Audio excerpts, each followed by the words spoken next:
I don't know about you, but when I have the equivalent of artist's block, I organize. Here's what I had to do in order to get through it this time.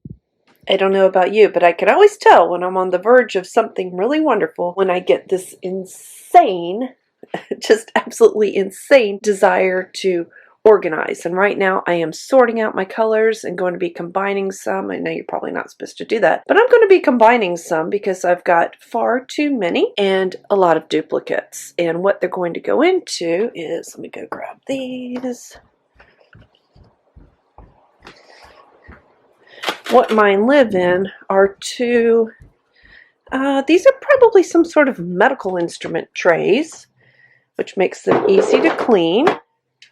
And I'll just line up my colors in there. Usually I do. One is going to be for all these metallic colors and the other is going to be for primary colors. And since I mix a lot of my own colors, I'm not that worried about combining some that are almost identical, because if I want a different shade, I'm going to make it anyway. So here we begin. Unbelievable. It is now 4 hours later and I have consolidated everything down to the main colors.